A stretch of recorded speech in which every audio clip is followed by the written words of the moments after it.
Dubai में investors का पैसा क्यों नहीं डूबता? क्या है दुबई गवर्नमेंट का वो एस्क्रो अकाउंट जो कि उन्हें सेफ रखता है किसी भी तरह के फाइनेंशियल लॉसेस से जो वो किसी प्रोजेक्ट पे इन्वेस्ट करते हैं? नमस्कार, मैं हूं अमित कुमार देशमुख और आप देख रहे हैं the knowledge series of Dubai, जिसमें मैं आपको दुबई से रिलेटेड, चाहे वो रियल स्टेट हो, चाहे वो दूसरी इंफॉर्मेशन हो, उसके बारे में बताने की कोशिश करता हूँ। जिस टॉपिक पे मैंने आज बातचीत शुरू की है, उसका नाम था एस्क्रो अकाउंट।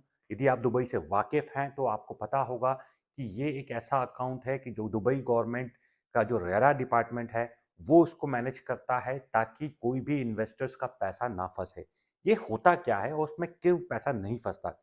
तो इसकी शुरुआत करते हैं। समझिए कि सपोज़ आपने किसी प्रोजेक्ट में जो है इन्वेस्ट करने का जो है मूड बना लिया है कि आपको यहाँ पे इन्वेस्ट करना है।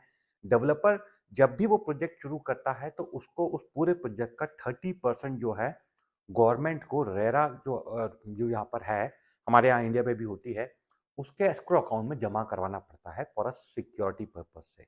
उसके बाद जो भी वो डेवलपमेंट करता है, सपोज़ यदि उसका 0 है, 10% है, तो जो पैसा आप डेवलपर को देते हो, कंस्ट्रक्शन लिंक पेमेंट प्लान्स को कहते हैं, कि 10% यदि प्रोजेक्ट हो जाएगा तो आप इतना पैसा मिलेगा, 20% होगा तो इतना पैसा मिलेगा।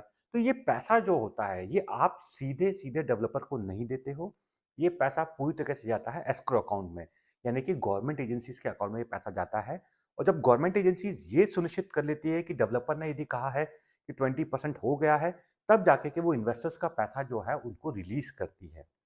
तीसरी पॉइंट जो सिक्योरिटी की आती है, कई बार लोगों को लगता है कि भाई डेवलपर ने प्रोजेक्ट नहीं बनाया तो क्या होगा, बीच में छोड़ के चला गया तो क्या होगा। तो यही जो अकाउंट है ये उन्हें सेव करता है उस जगह भी, क्योंकि सपोज फर्ज कीजिए किसी भी वजह से, हालात की वजह से या किसी भी बैंक्रप्सी की वजह से या किसी भी एक्स वाई जेड की वजह से डेवलपर वो प्रोजेक्ट नहीं कर पाया, तो उसमें होता क्या है कि पहले तो वो प्रोजेक्ट का 30% कॉस्ट जो है पहले ही रेरा के पास जो है एस्क्रो अकाउंट में सेफ है। सेकंड, जिस लेवल तक उन्होंने वो प्रोजेक्ट बनाया है उस वहाँ तक का पैसा भी उनके पास रिलीज़ है, जो कि उन्होंने कंस्ट्रक्शन किया हुआ है। अब यदि कोई बिल्डिंग 50% बन गई है, तो उसका 50% पैसा तो उसमें लग चुका है। यदि अब दूस डेवलपर जो है उसको नहीं कर पा रहा है, इन दैट केस जो करती है रेरा, वो उस प्रोजेक्ट को दूसरे को दे देती है।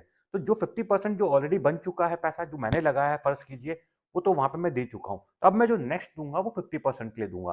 तो ये भी एक प्रोसेस है कि जहाँ पे ये भी जो है डर नहीं होता है कि यदि कोई डेवलपर नहीं बना पाया तो इन दैट केस क्या होगा। तो दुबई में इतनी सेफ्टी है, इतनी ट्रांसपेरेंसी है, यही वजह है कि बड़े लेवल पे जो है पूरी दुनिया भर से लोग जो है यहाँ पे इन्वेस्ट कर रहे हैं, और जिसमें सबसे बड़ी संख्या जो है हम भारतीयों की है। तो कैसी लगी ये जानकारी? बताइएगा ज़रूर, और कोई सवाल तो ज़रूर पूछिएगा।